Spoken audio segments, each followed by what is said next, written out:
I anticipate that there will be others that are joining us, that I'm also recording this session so that those who could not be present live will be able to benefit from the great discussion as well. As I mentioned earlier, my name is Melissa Raspberry, and I work for the American Institutes for Research.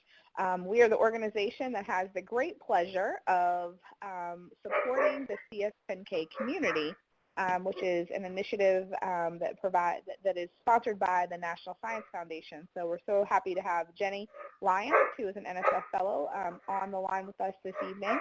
And we also have three fabulous teachers who are going to be here sharing their expertise. They have some information that they're going to present to get us started, but this really is kind of an informal conversation as well. We're going to have a small group, so there'll be time set aside at the end where you can ask questions, but at any time if you do have them, you can feel free to put them in the chat window, or you can even raise your hand and we can pause the discussion.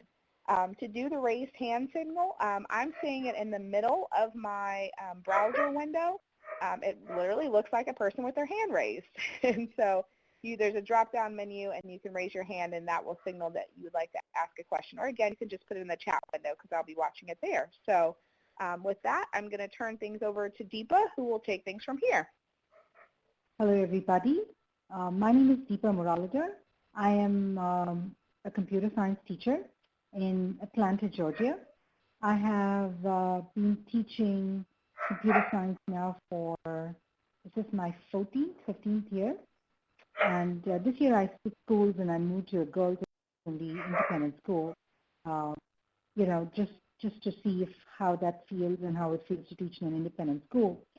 Before that, for the last 14 years, I have been teaching at 2 different public schools, and I have taught all kinds of computer science courses, ranging from opening up the computer to introduction to computers, to web design, to CS principles, to AP computer science. I'm excited to be on board today, and we have 2 amazing teachers along with me here, and our goal is to somehow share ideas on how to recruit and grow a computer science program. Very often I get teachers from all over the country emailing me, asking me if I had some sort of a write-up, a paper, a set of toolkit, on how to grow a computer science program at their school. And I think that's a great need. And with across the country, there's so much that CSTA, NCWIT, and NSF are doing to try and get computer science to become a core graduation requirement, that I think it's important that we all as teachers try and understand, or anybody understands, what does it take to be able to grow a computer science program. So let me first introduce Tammy Pierman. Tammy, raise your hand, Tammy. Say hi. Tammy is an amazing, good old, really one of my oldest friends. She teaches at Springfield Township High School, and in this school, computer science is a graduation requirement. She teaches Intro to Computer Science, and usually these are 9th and 10th graders. She teaches computer science with websites. Her HTML5 website is amazing. An excellent reference point. I use it for my reference when I'm teaching my students. Introduction to, so if anybody wants a URL, please email me. Introduction to Computer Science with Robotics, Computer Science with Mobile Apps, Future Studies, which is like a gifted CS course. She has intermediate CS with websites, game design development, APCS Java, and then she does a senior thesis, like a capstone course. Tammy has had a career change. She used to work full-time in the tech industry and owned several small businesses before she became a teacher. She has a bachelor's BA in Management Information System and MS in Education, and is currently doing a doctoral program for education leadership. Is she a busy person? She has been teaching for 11 years now, and she's serving, this is her 3rd year in the CSTA board. Welcome aboard, Tammy. Thank you. And then we have Art Lopez. Art Lopez is a computer science teacher at Sweetwater High School. in National City, California. Art is one of my really good friends whom I've gotten to know through computer science principles. A fun person. I remember my very first meeting with him. Art, I don't think you remember this one. Um, Art and I were sitting at a pilot meeting, and we were in Las Vegas. And I was just absolutely fascinated with Art because he had such neat ideas on how to engage students. And I think I'm really eager to listen to him as he tells us how he grew his program. And in the last 3 years, my mouth flew open at SIGC, which is a conference that we just met together at, where he stood up and started talking about how many computer science courses he has and how many middle school teachers are asking him to develop curriculum, teach them on doing computer science. And so I would say he's not only a strong advocate for computer science education, but he's kept himself really busy and engaged and constantly growing. So that's my little spiel. Let me tell you what all he's done. He teaches computer science principles, computer science applications. He's a pilot instructor for College Board. He is a member of the CalTAC, which is the California Teachers Advisory Council for STEM. Wow, he's a trainer and he teaches teachers in the Sweetwater Union High School District. He does, and he's going to talk to us about his recruiting strategy. And this is amazing. 4 years ago, his entire district had only one APCSA course that was taught at Sweetwater High School. That course was offered only 3 times in the past 20 years. In the last 4 years, because of a whole lot of things that he's going to talk to us, they have 2 CST courses and 1 APCS course for 2 times in a row. Wow. Hats off. Congratulations. Welcome aboard, Art. We are so glad to have you both here. It's truly an honor and a pleasure to have you both, and we cannot thank you enough. We know you are very busy, and we are grateful for you being here to share this very important message with us. So, Tammy, if we can start with you. We're just having a bullet here to guide us, but feel free to tell us about yourself and just share information about you so that we get to know you better. Okay. In addition to being the high school teacher for computer science, I'm also the K-12 coordinator for computer science and business for my district. Springfield is a small suburban district, but we share a border with Philadelphia, so we have a lot of diversity. I do teach a lot of different computer science courses, although I clearly can't teach them all in 1 year, so I do an alternating schedule, so I have even year courses and odd year courses for the upper level courses. I started teaching computer science 11, 12 years ago, and I foolishly believed that education would be a family-friendly second career for me. Somehow I thought that schools would be family-friendly, and it turns out I was actually trying to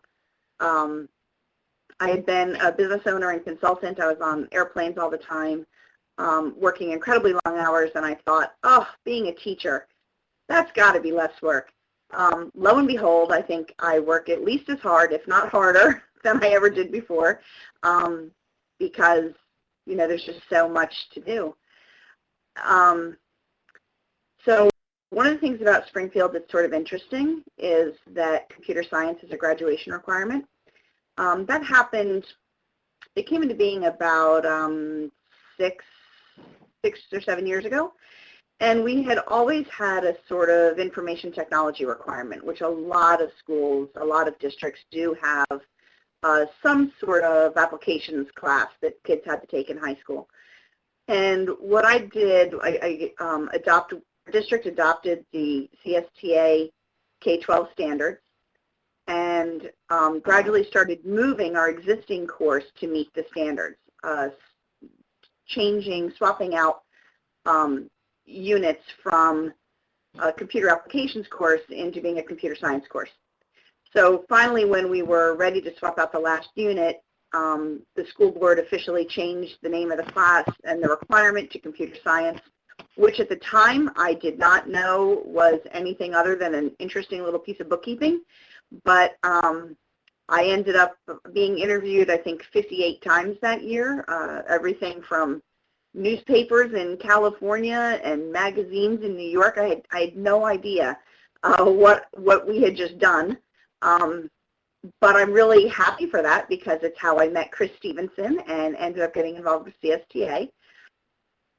And if anyone has any questions about that, I'm happy to talk to you about it. So the next one is when do I start recruiting? I wonder if that, so the grade of students that I start recruiting is 8th grade.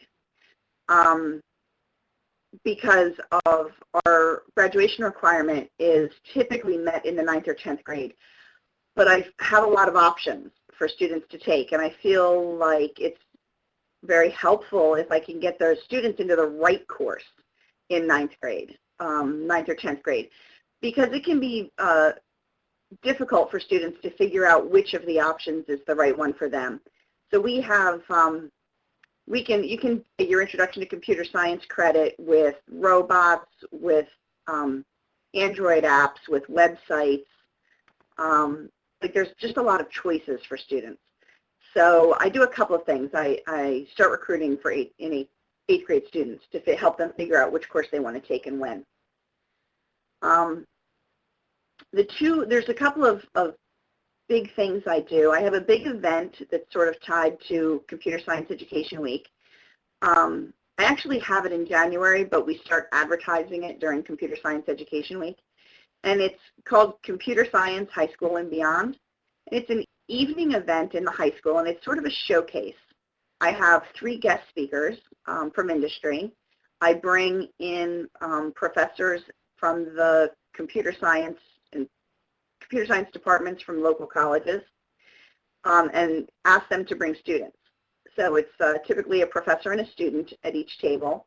And then my students, for each class, we choose a student showcase. So we'll have a table for a student in that class.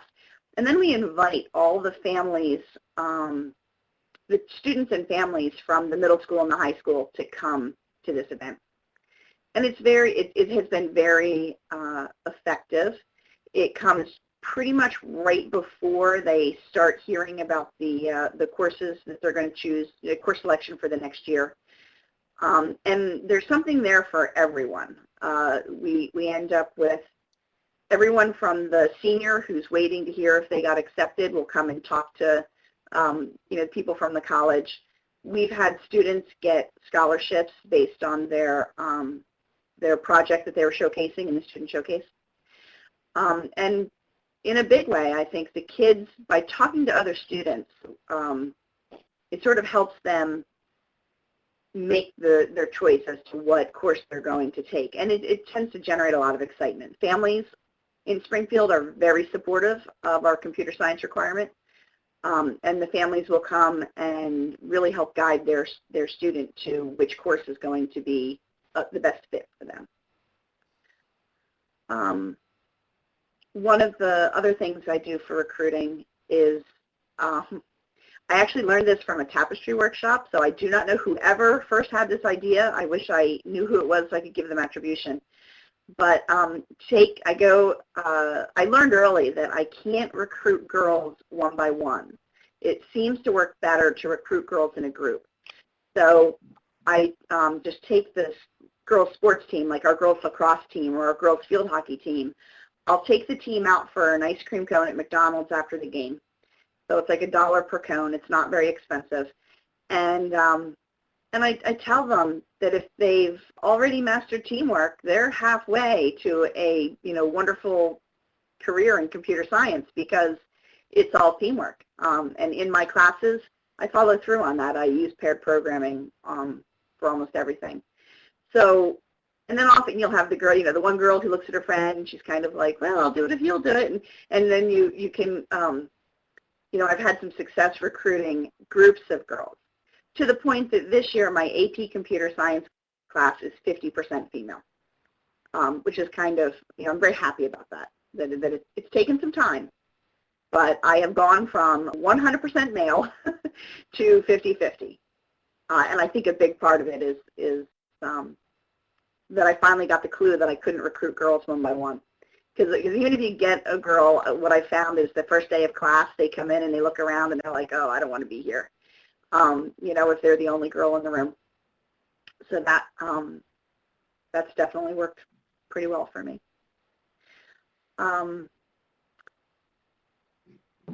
So anyone have any questions for me? Is there anything I didn't? So Tammy, one of the challenges I've had is when I do pair programming, do you put the girls together? Do you put a girl and a boy? How do you do that? Because you said that that's the key, is it not, to get these girls to come back? Right. My initial pairings, I do try to, and not only genders. We have a lot of diversity in our school. So right now I have 2 Korean students who are English as a second language, and I put them together.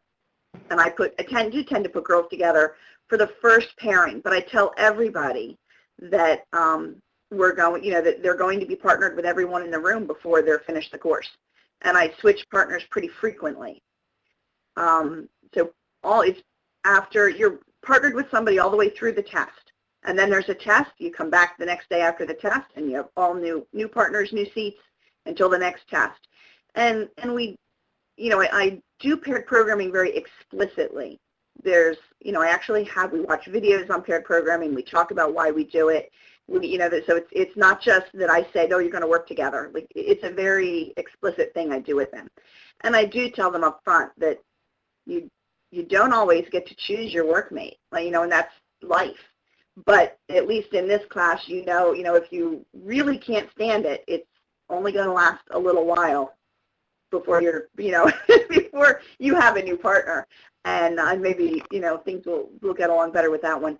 But, and I'm very explicit that part of it is learning how to communicate with somebody who, perhaps you don't have a lot in common with or you're not already friends with, but you're going to have to be able to work with them. Cool. That's pretty impressive. Anything that you would recommend that didn't work for you, Tammy? Well, like I said, I think the recruiting girls individually really did not work well. There are also a couple things I learned at Tapestry that I hadn't realized. I think I'm very much a geek, right? I mean, I'm definitely part of that culture. And after a Tapestry workshop, I came back and I really looked at my room from the eyes of somebody who is not already part of that sort of subculture. And I realized there were some things in my room that I should probably get rid of, or at least put away. So some of the examples that they talk about that I had were like little toys and minifigures on my desk from science fiction movies, Dilbert cartoons, that kind of stuff that is actually kind of off-putting if XKCD cartoons, if you're not part of that culture, then you walked into the room and I think kids automatically felt like, well, I'm not one of these people, so I don't belong here. So I swapped out a lot of the stuff in my room and made, so I still have cartoons hanging on my, I have a big bulletin board with some cartoon strips, but there's a lot more diversity in the cartoon strips. And I allow students to put up their own, I have one place in my room where kids can sort of put up their own decoration. And I've got everything from unicorns and rainbows all the way through, live long and prosper on that board. And so, but I think the fact that the kids know they can put their own thing up. One year I had a very large portrait of Shakespeare, because I do this thing sort of in the beginning where I talk about the difference between a geek and a nerd, because I do self-identify right up front that, yeah, I'm a geek.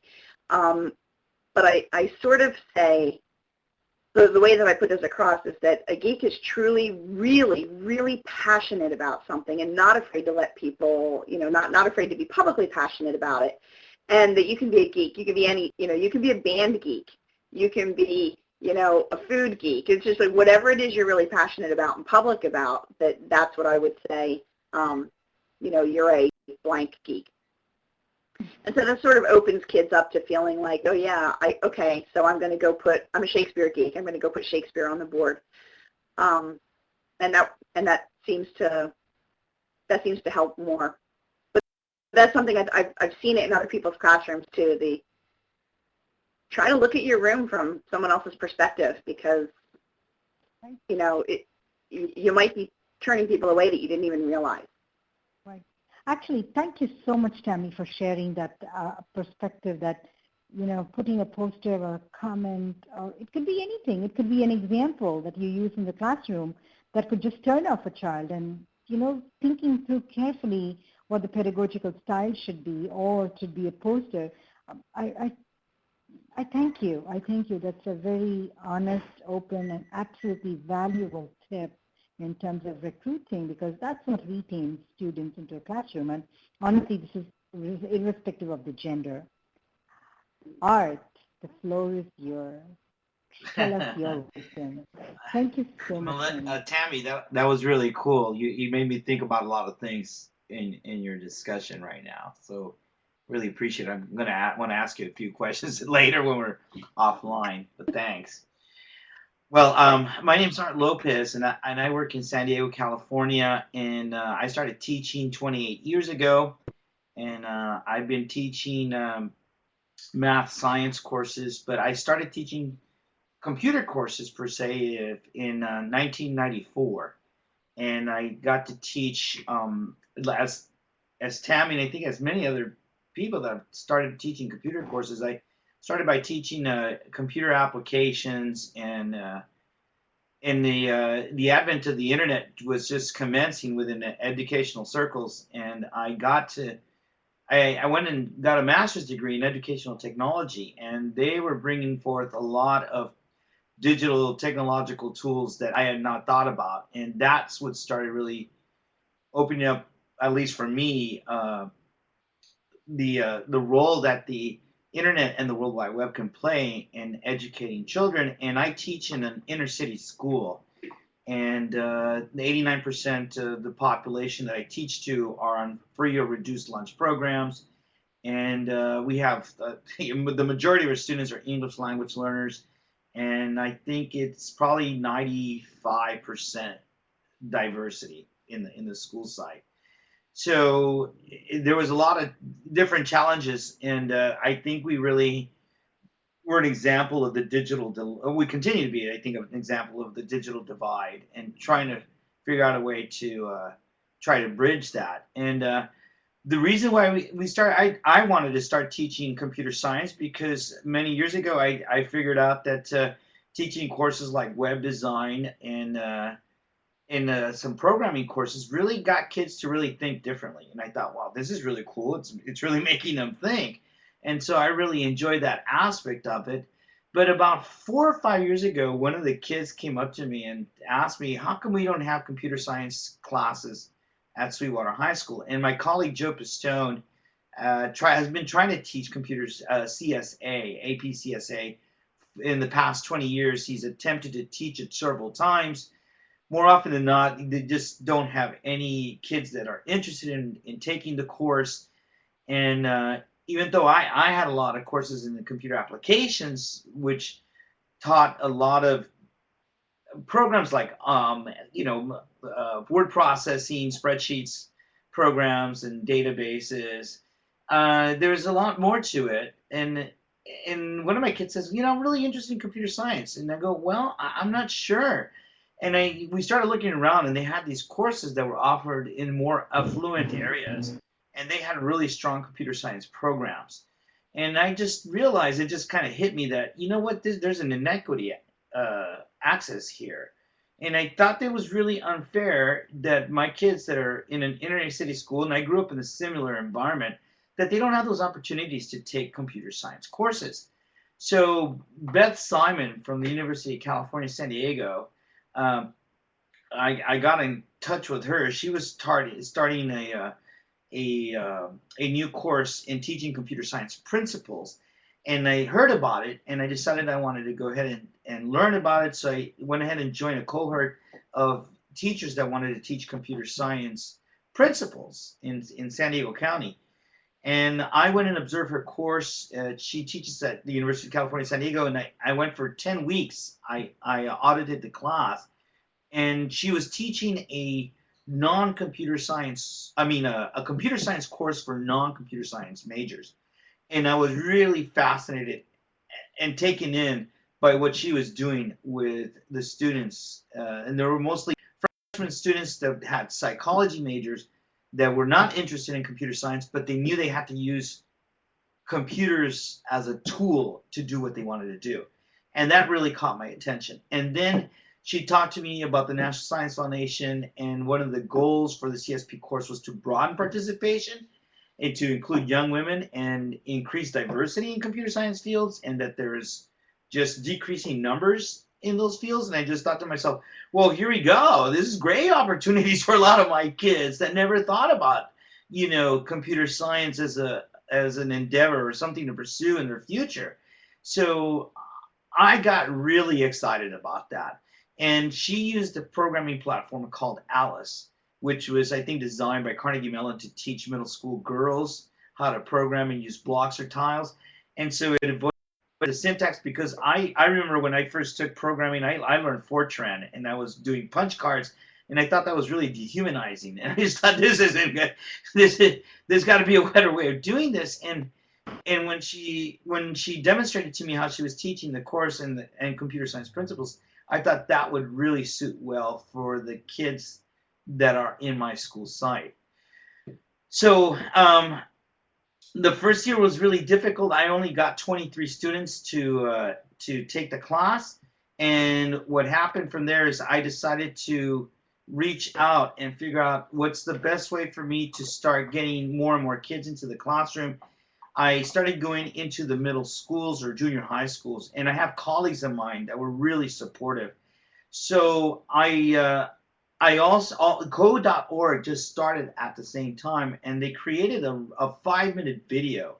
And I thought that video was just absolutely awesome. It really caught my attention. I think it's going to catch the attention of my kids. So what I started doing was I started going, which kids, should take this class? And I just figured, well, any kid, but they teach AVID courses, and AVID courses are for students that are, struggling with, I think, courses that they want to take to go to college. And so I decided to recruit kids from those courses first. So I developed a plan where I showed them the code.org video, which really caught their attention. Then there was a video that Beth Simon provided me to tell the students what the class was about and what they were going to try to learn. And then we started talking about, the different aspects of computing that they never thought about, how creative they have to be, how empowering it can be, how it can change the world by thinking of an idea and then making it happen on a computer. And I also started talking to them about the fact that there's going to be 1 million jobs over the next 10 years, and that there's some of our highest paying jobs. And so there was a lot of really important draws that I gathered a lot of resources and just put like a little package together and created a presentation package to present in different classrooms. And I started going into classrooms that taught other AP courses. I went in all the AVID courses in my high school, and then I also started going into classes that were math courses where I thought kids might be interested in it. And then I just started going into also art classes. I just figured, well, maybe there's people in there that are artistic, would like to use computing tools, and I just kept expanding my reach. I sent out an email at the beginning of the year to approach my colleagues and tell them, hey, can I make a presentation in December so that I can recruit kids for the following year? And I create these huge lists, and I really talk it up with kids, of the potential that, that the fact that they have to use computing tools the rest of their lives, digital technologies are just embedded in everything that they do. And I told them, whatever you decide to pursue, you're going to have to know how to use a computer. And this class really opens up your mind and makes you think about, analysis, problem solving, how computers work, what's computational thinking. And it's going to improve your skills in all your other classes because you have to learn how to read, write, do math, all those different things that they're learning in high school and their other courses come to play in taking that course. So I went ahead and did it from that point of view, and I just kept increasing the number of students that were interested in taking the class. So the first year I did it, I had one CSP course. The following year we had two CSP courses, and we created out of the class that I started with, the CSP class, we were able to generate an AP CSA class.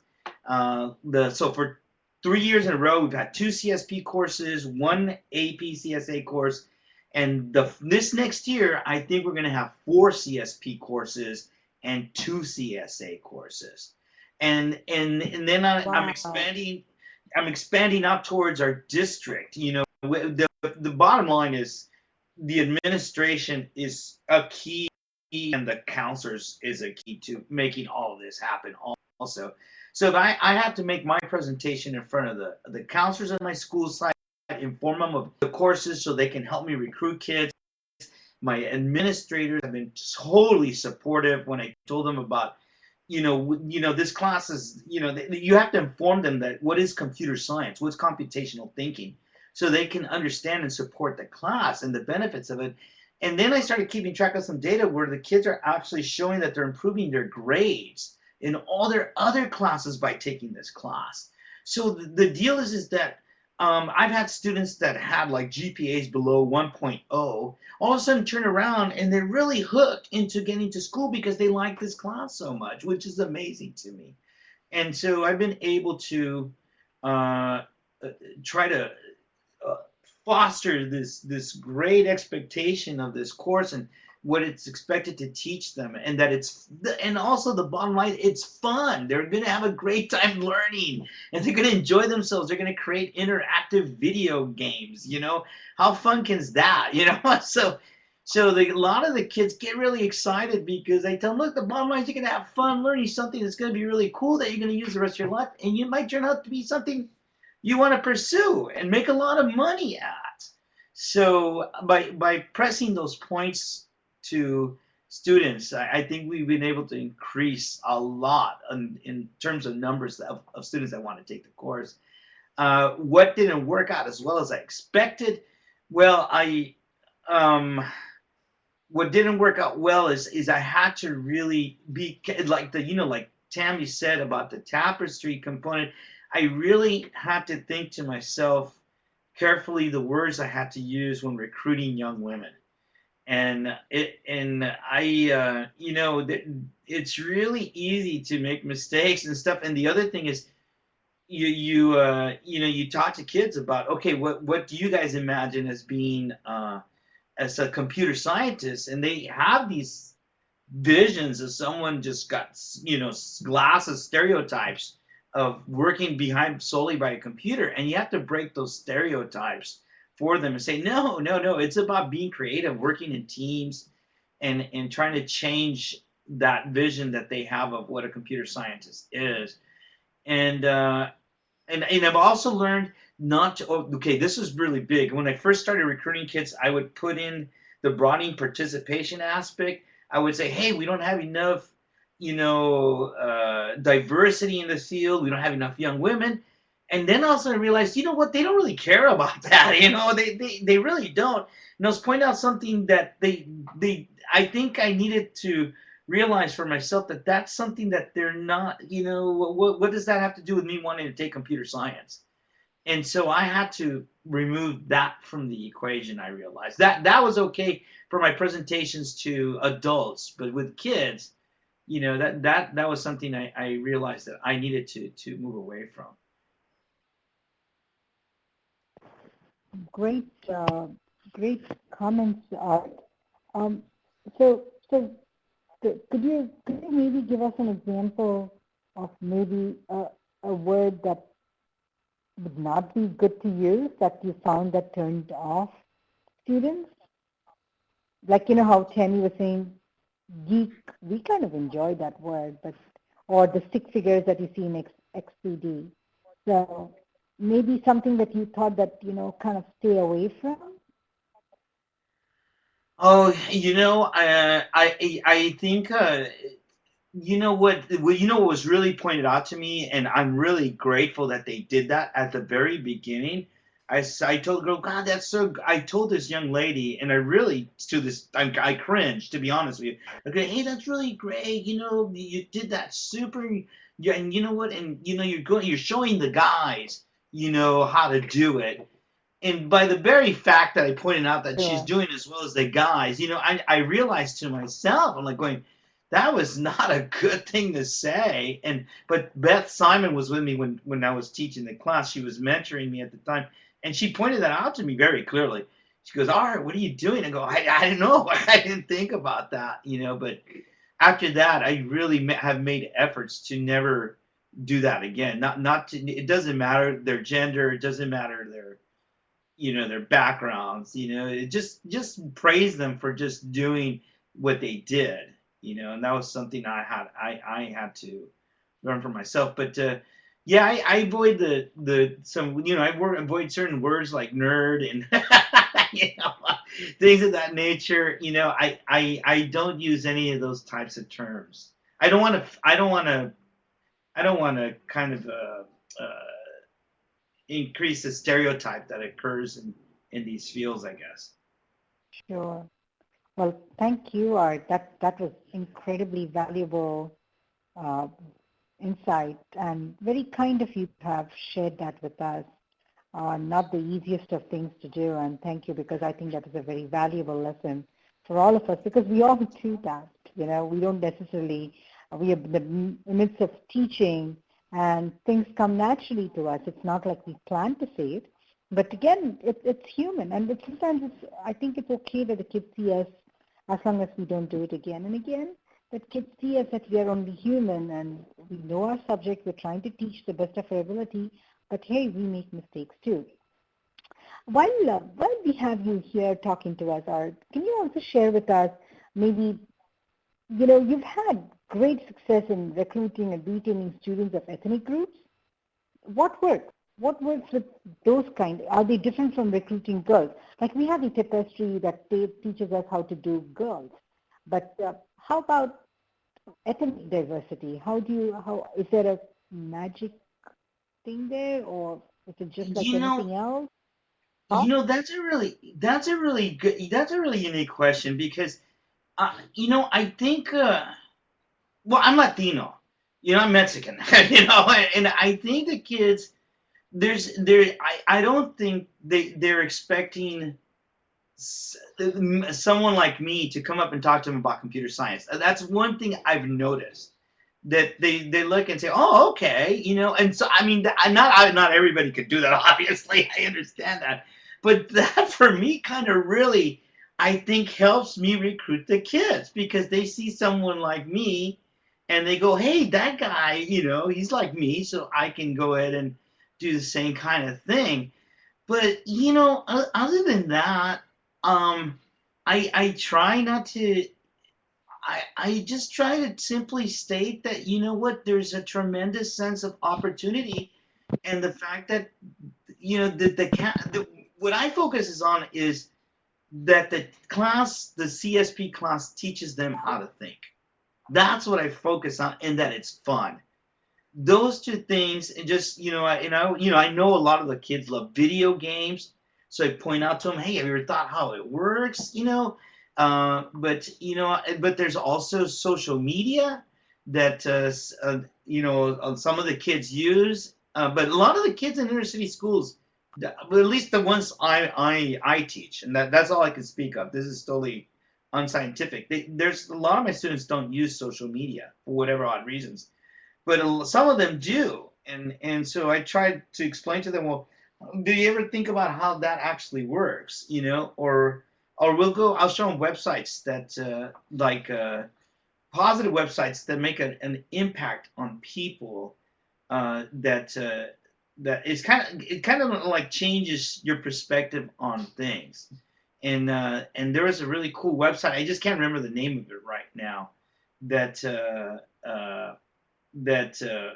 that really promotes, humanity, well-being, and how to be a better person. And I go, did you ever think about how you guys can just change, or people to think like that, and that's what I focus on, I think, and that's worked well for me. I'm Great. curious as to That's what definitely. Tammy. I think you're right, Art. A lot of times I have felt, even for girls, me being a female, me being a role model, I hope that I inspire them to try and achieve things that otherwise they could not. Um, Tammy,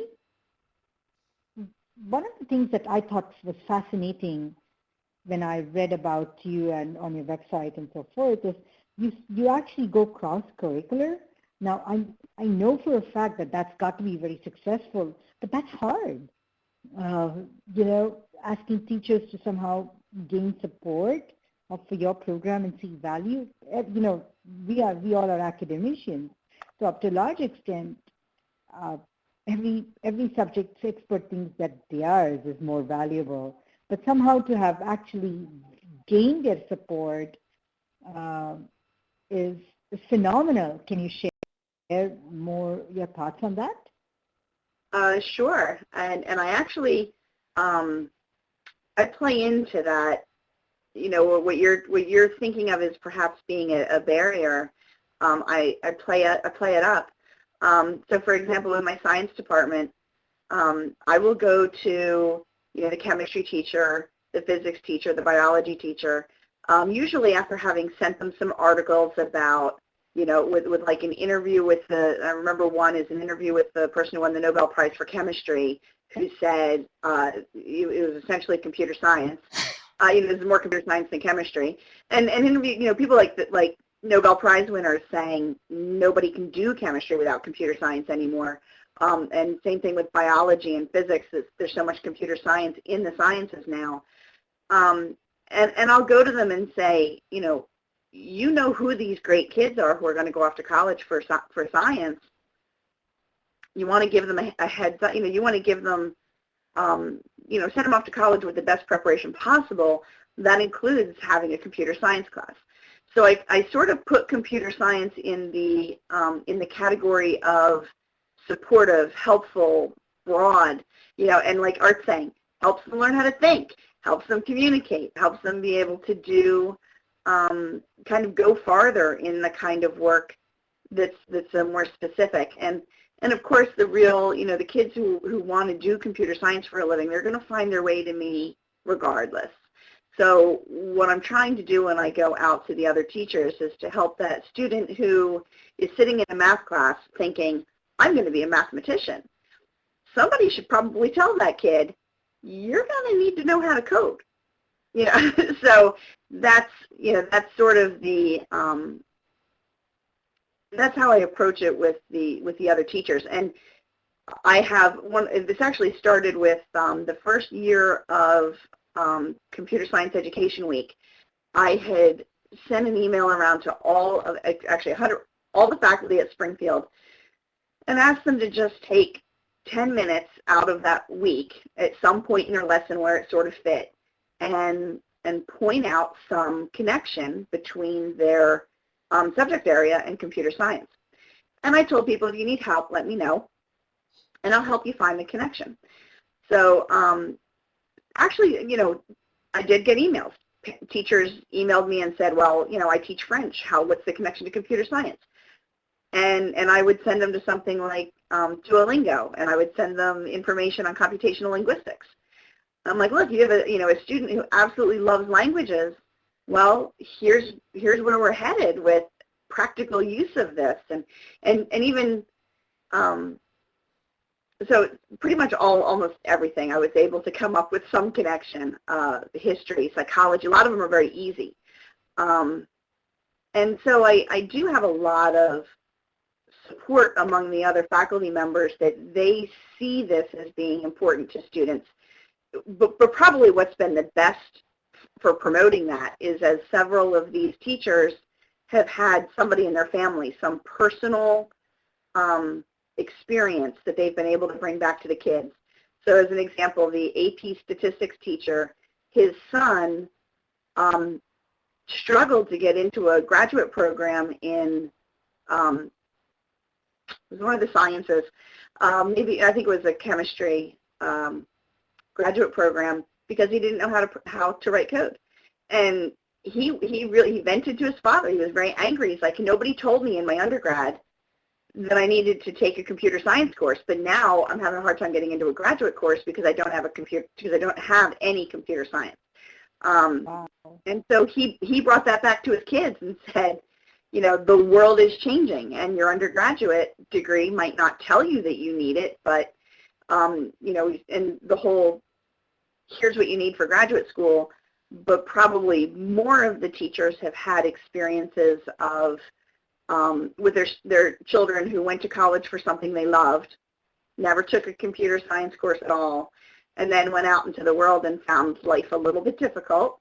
And quite a few of them are actually working in computer science, but with companies who said, well, you have this other degree in, and then I pull out that little chart, the little graph that we've all seen that says there's, this many biology graduates and this many of them actually work in biology, and so the teachers can sort of pull that out and be like, you can go to school for what you love, but why don't you just take computer science and find out maybe you love that?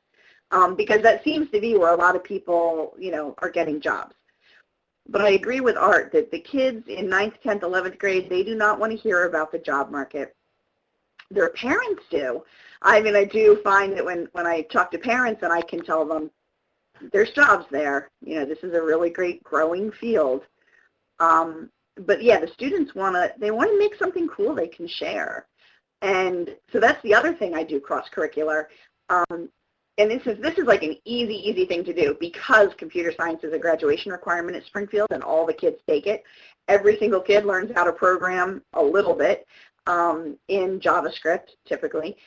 But when teachers give assignments and they say, oh, here's the assignment and you can pick from these multiple ways of expressing yourself in this assignment, you can, you could make a presentation, you can do an Animoto, and the teachers have this sort of list of things that kids could produce. Well, I just went to them and said, look, just add to that list, make a website, make a program, make an animation. And the students are definitely, we get a lot of really interesting stuff as the kids take their computer science knowledge into other courses and create some very interesting things that to show the teacher and their classmates what they've learned. Cool. That's pretty neat. And you're right, Tammy. It is about probably just a different perspective and using the fact that the teacher loves what they do to our advantage. And I didn't realize, but you're probably right, that a 9th and a 10th grader could care less what the job market looks like. And I probably have made that mistake where I've tried to tell a 10th grader or 11th grader that you will get good jobs. They really don't care. They don't even care about college in their 10th grade. You're right, totally. Yeah. Melissa, it is 7:54, and I don't seem to be able to get control to get my webcam up, so that's why you guys can't see me. I don't know why. I lost connection, and then I can't seem to find the icon. It's not there. It's not even a question of finding. There is no icon to click and get my face up, but I assure you I'm all active here. Oh, there, I see it now. But Melissa, if you, I think it may be a good time now for questions from the audience, and the floor is yours, ma'am. Absolutely. Thank you, Deepa, and thank you so much, Art and Tammy, for sharing your perspectives as well. I guess I would ask, I would like to start off on asking a question, and then others that are on the line, feel free to do so. But I'm curious to know if time and money or like resources to make it happen weren't issues. And I know that's sort of like putting a little magic wand in there, what would your recruitment campaign look like, or what recruitment strategy would you do if, again, time and money weren't an issue?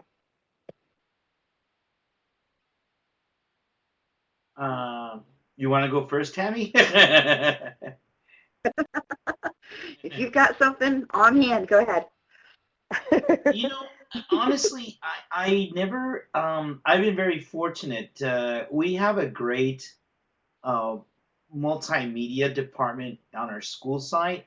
They make free videos for me. And those are really cool because we have a school-wide news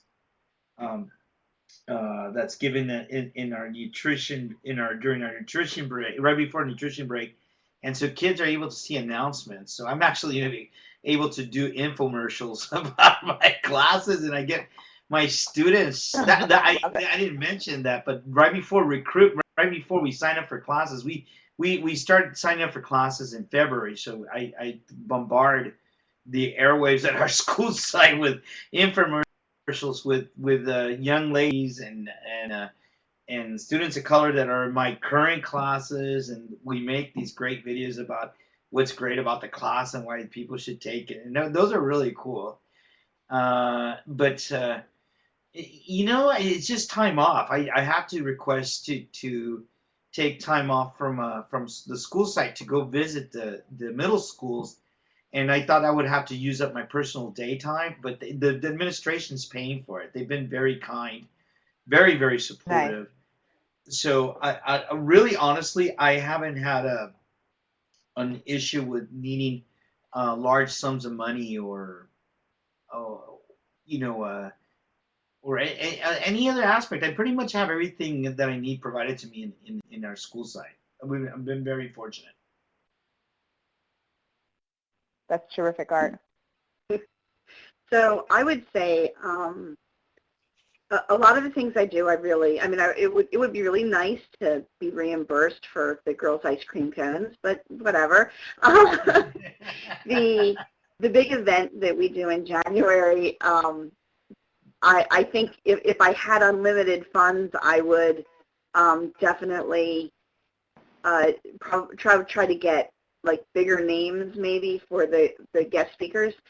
But the sort of the one thing that I don't do, want to do, just can't find the time. I have a lot of great alumni.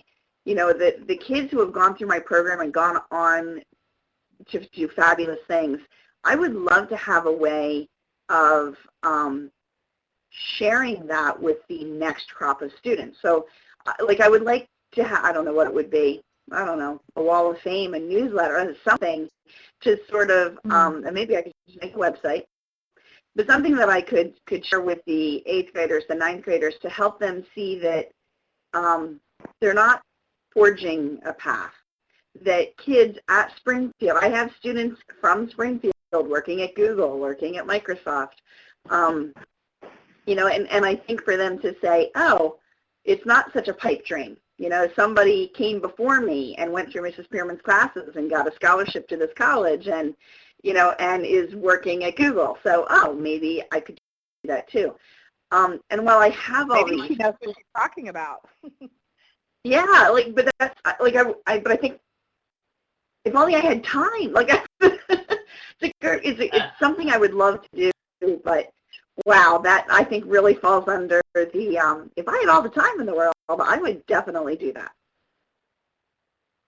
You know, I just, Thank you, that's really terrific. That's a really great idea. Just to piggyback on that, I just think about how do you stay in touch with those kids even once they graduate? You know, that's something I'm in total agreement with Tammy. That's a wonderful idea, Tammy. Well, I mean, I can. Not every teacher is willing to do this, but I tend to. For my computer science students, when they graduate, every one of my kids gets a card, and in that card, I give them my personal email address and tell them, you know, like right in the congratulations, you've graduated. Here's my personal email address. I want to hear about major moments in your life. And I think about half of them do email me. And sometimes I only get the, I just got my PhD in database administration, and then I write them back with, that's fabulous, I'm so happy for you, and then we might have a small conversation. And then there are other students who, like I have a student who graduated last year. I think I hear from her every 2 weeks. Like, she sends me emails over the littlest things, but she definitely took it seriously, and I appreciate that. That's pretty cool. I love it. You obviously had an impact, Tammy, there. I think we had a question that could be answered by anyone. I'm curious about how you build students' confidence level. If you suggest to a student if they get involved in computer science and they say something like, but I can't code, they kind of are uninitiated and coding sounds scary. What do you say to them? I tell, what I do is I tell them, well, when I first started doing this, I hadn't coded in years, and I was kind of concerned myself about it. But what I found out is that it's fun, to create these little games, and you'd be surprised at what you can actually come up with.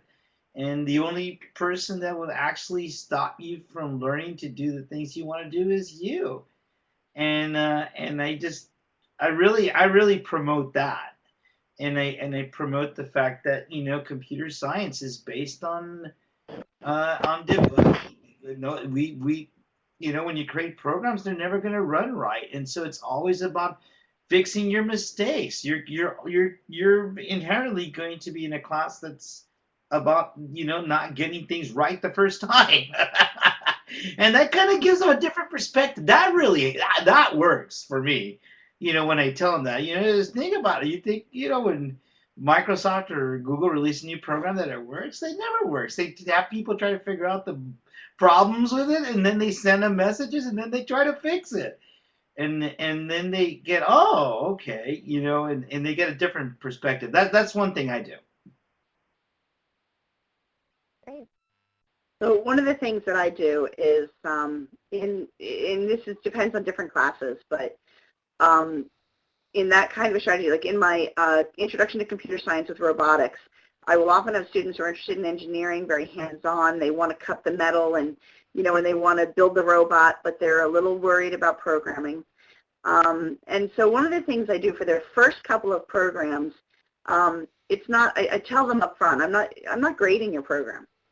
You're going, and I make the students write reflections, which is a sort of a common theme throughout my courses. I have a lot of, it's called the learning blog, and the kids have to write a learning blog, and I'll tell them I'm grading your learning blog. So you're going to create this page on your website, on your portfolio site, and you're going to tell me what was easy, what was hard, what you learned, and connect it to something in your life, and that's what I'm going to grade. And I think for a lot of students who are worried, like that's an assignment that they know they can, that it's completely in their control. They can do a good job on that. So that they can tell me what was hard. They're, no problem, Mrs. Pearman, I'll tell you what was hard. I'll tell you what I didn't like about programming. I'll tell you how I felt when it finally worked. So it sort of relieves some of that anxiety that I think, and I can, from my perspective, I think one of the reasons students have anxiety about computer science is because most of their other subjects they have a lot of experience in, right? They've been taking math since first grade. They've been taking English since first grade. They know what to expect in these classes, and they have a lot of background in history. And when you come to a computer science class, suddenly it's all brand new. They don't have the tree to hang things on, or they feel, and so for some students that causes them some anxiety. They don't know what to expect. They don't know how it's graded. They don't know, so it's that whole big, there's too many question marks, and that makes them anxious. Well, thank you once again to all of you for your fabulous contributions here. I know that I've certainly learned a great deal, as I'm sure that others on the webinar and those that will be listening to the recording will do so as well. We do hope that you'll stay in touch with us. We have a couple of different ways that you can do that. We are on Twitter at CS10K. And we'll be sharing upcoming events with our Twitter handle and other news items, so we hope you'll follow us. And then we're going to be posting a discussion thread to continue this conversation. There's already been some rich conversations around this on the CS10K community.org site, but we do hope that you all will contribute to this and we can swap some ideas and continue. Don't let the dialogue die there. So thank you to Deepa, to Art, to Tammy for coordinating and serving as our webinar guest tonight. And thanks to all that were listening either live or the recording. But I hope you all have a terrific evening. Thank you. Thank you. Thank Thanks, you. Tammy. Thanks, Art. It was great.